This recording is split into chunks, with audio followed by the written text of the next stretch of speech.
వెంకటేష్ గౌడ్ కూడా ఉన్నారు, ఒకసారి ఒరగంటి వెంకటేష్ గౌడ్ కూడా ఉన్నారు, ఒకసారి అడిగి తెలుసుకునే ప్రయత్నం చేద్దాం.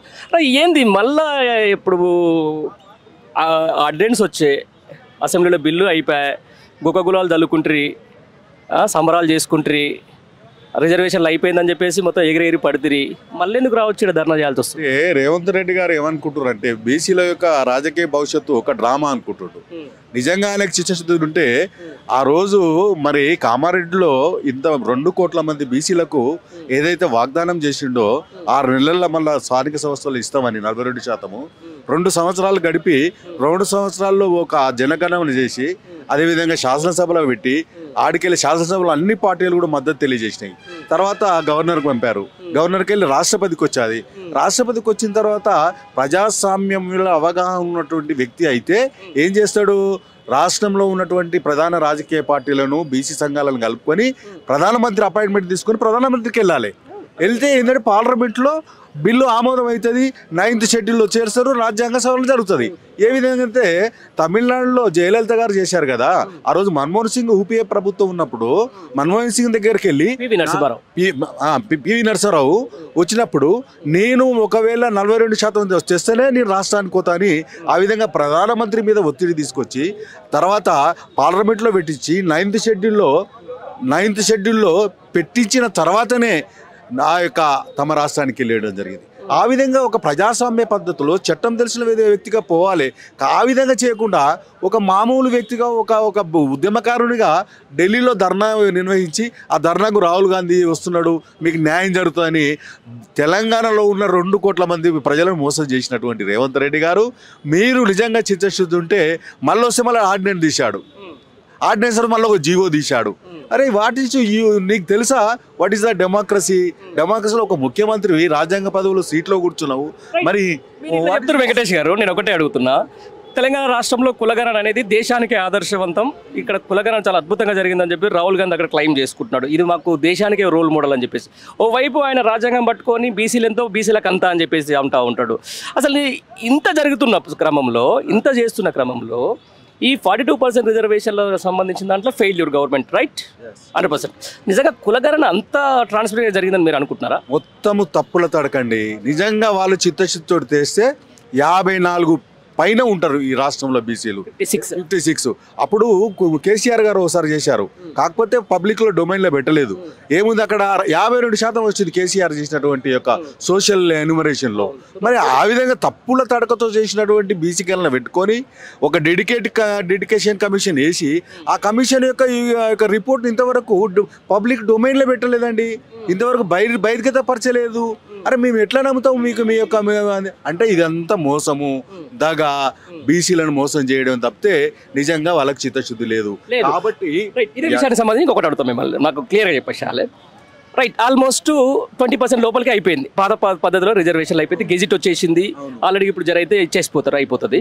ఈ నేపథ్యంలోనే రానున్న స్థానిక సంస్థల ఎలక్షన్ అంటే అసలు అది వేరు, ఎంపీటీసీ జెడ్పీటీసీ అంటే పార్టీ గుర్తుల మీద నడుస్తాయి. అసలు సర్పంచ్ ఎలక్షన్లో పార్టీ గుర్తుల మీద నడవడానికి పార్టీ పరమైన రిజర్వేషన్లు ఏందండి? ఇది పెద్ద మోసం అండి. పార్టీ పరంగా నడవనటువంటి వాళ్ళు పార్టీల పరంగా రిజర్వేషన్లు ఇస్తారంట. ఎట్లా? అరే నాకు అర్థం కాదు, how it is possible mister Revanth Reddy. I'm going to question you because you are the chief minister of Telangana. బీసీలంతా ఇన్నోసెంట్స్ అనుకుంటారా, అమాయకులు అనుకుంటారా? అరే బీసీలు ఇలా చదువుకున్నారు, రాజకీయంగా ముందుకు వచ్చారు, నువ్వు పార్టీకి గుర్తు ఎట్లా ఇస్తావండి? పార్టీకి గుర్తే లేదు. ఇది పెచ్చి మోసము. ఒకవేళ మన 24th నాడు హైకోర్టులో వాదన ఉండే, నీకు చిత్తశుద్ధి ఉంటే వాదన గట్టిగా వినిపించాలి. ఆ విధంగా చేయకుండా 46 జీవో తీసుకొచ్చిండు. 46 జీవోలంట 2011 లెక్కలంట ఎస్సీ ఎస్టీలకట, 2024 బీసీలకట. అరే ఈ జీవో కూడా కొట్టుకుపోతుందండి. అసలు ఏంది అసలు నువ్వు ఈ బీసీలు అంటే ఒక నీకు బొమ్మల్లా కనిపిస్తున్నా రేవంత్ రెడ్డి గారు.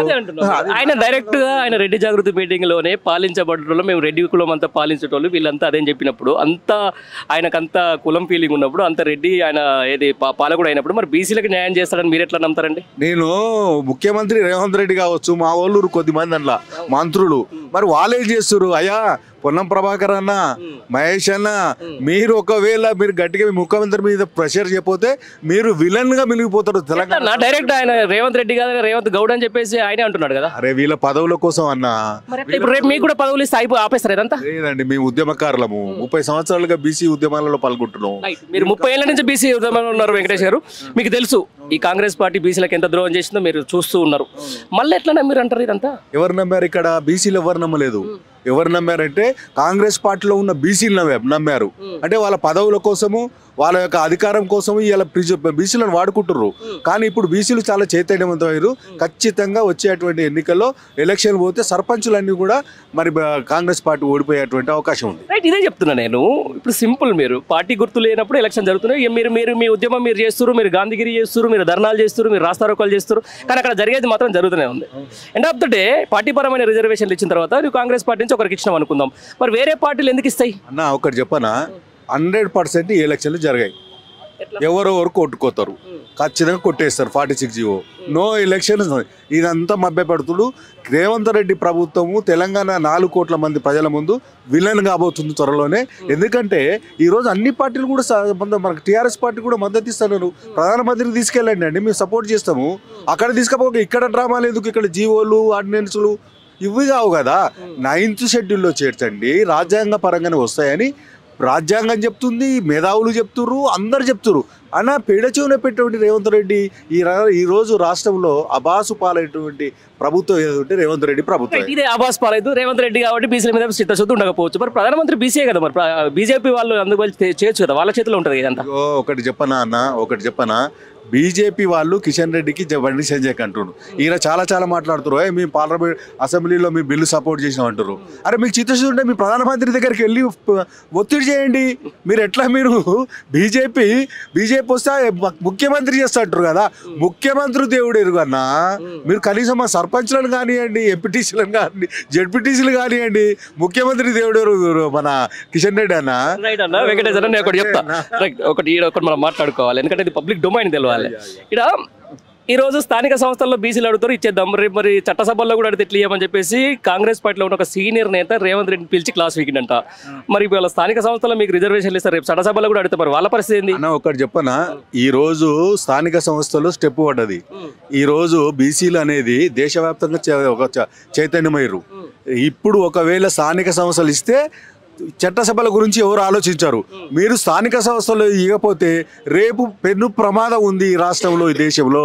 బీసీలు మాకు చట్టసభల్లో, పార్లమెంట్లో, అసెంబ్లీలో కూడా మాకు వాటా కావాలని కోరుకుంటారు. కాబట్టి కనీసం సర్పంచులు కానివ్వండి కాంగ్రెస్ ప్రభుత్వాన్ని డిమాండ్ చేస్తాం. మీరు కామారెడ్డి డిక్లరేషన్ 42% రిజర్వేషన్ ఇస్తుంటే కాంగ్రెస్ పార్టీ నమ్మిరా? ఎవరు నమ్మారండి? జనాలు నమ్మి ఓట్లేసి ప్రభుత్వం పట్టకైతే అమాయకులు జనమాలు ఏంటంటే ఆ రోజు నమ్మారు. ఆ పరిస్థితులు ఇస్తాడేమో, రాహుల్ గాంధీ చెప్తుండు కదా, ఇందిరమ్మ కొడుకు కదా, లేదా సోనియా గాంధీ కొడుకు కదా, ఆ వంశం న్యాయం చేసి నిలబెట్టుకుంటారు. కానీ ఆయన మోసగారని ఇప్పుడు, ఎందుకంటే ఆయన కూడా మోసమే. ఎందుకంటే ఆ రోజు ఉదయపూర్ డిక్లరేషన్లో ప్రతి పార్లమెంట్లో 2 సీట్లు ఇస్తున్నటువంటి రాహుల్ గాంధీ ఆ రోజు ఒక్క సీటు కూడా ఇవ్వలేదు. అంటే పెద్ద తీర్మానం, ఏఐసిసి తీర్మానం చేసినది కూడా ఇంప్లిమెంట్ చేయలేదు రాహుల్ గాంధీ. ఇదే విషయానికి నేను ఏమంటున్నా అంటే, కర్ణాటక ముఖ్యమంత్రి సిద్దిరామయ్య సమక్షంలో కామారెడ్డి డిక్లరేషన్ జరిగింది. రైట్, ఆయన కూడా ఒక బీసీ. మరి నిజంగా మీరు పోయి చిత్తశుద్ధి ఉంటే, నిజంగా బీసీ నాయకులు అయితే ధర్నా చేయాల్సింది ఢిల్లీనా లేకపోతే సిద్దిరామయ్య కారణం? ఢిల్లీలో కూడా చేయబోతున్నాం. సిద్దిరామయ్య కాడ చేయొచ్చు. సిద్దిరామయ్య అనేది ఆయన సిద్ధరామయ్య. ఇప్పుడు కాంగ్రెస్ లో అధిష్టానం ఎవరు? రాహుల్ గాంధీ, సోనియా గాంధీ. రాహుల్ గాంధీ పచ్చి అబద్ధాలు ఆడుతున్నప్పుడు ఆయన రాజ్యాంగం పట్టుకొని మాట్లాడుతున్న ఒక తిరిగి ఉంది, ఇక్కడికి వచ్చే వరకు ఇంప్లిమెంటేషన్ ఒక తిరిగి ఉంది. మీరు కులగణన సరిగ్గా చేయాలని మీరు చెప్తా ఉన్నారు. అసలు కులగణన దేశానికి రోల్ మోడల్ అని ఆయన చెప్తా ఉన్నాడు. ఢిల్లీకి తెలంగాణకు ఉన్నంత దూరం ఉంది. కానీ ఇంత దౌర్భాగ్యం అంటానా, ఈ రోజు మన బీహార్ ఎలక్షన్లో ఏం చేశాడు? బీసీలకు ఇచ్చేసినాం మన రోల్ మోడల్. నా తెలంగాణలో అమలవుతున్న 42% అన్నది. అంటే ఎవరన్నా ఇంకా నిజంగా కోర్టుకు పోతే రాహుల్ గాంధీ రేపు పొద్దుగాల పరువు తీస్తారు సుప్రీంకోర్టుకు పోతే. అరే ఇయ్యనటువంటి రిజర్వేషన్లు ఎట్లా ఇస్తా అంటారు? ఇది పచ్చి మోసం, పచ్చి దొంగ. కాంగ్రెస్ ప్రభుత్వము, బీజేపీ ప్రభుత్వం బీసీల జీవితాలతోటి ఆటలాడుతున్నారు. ఈ పాఠం ఖచ్చితంగా తెలంగాణ ఉద్యమం ఎట్లయితే వచ్చిందో బీసీ ఉద్యమం కూడా తెలంగాణ వస్తుందని ఈ సందర్భంగా తెలియజేస్తున్నారు.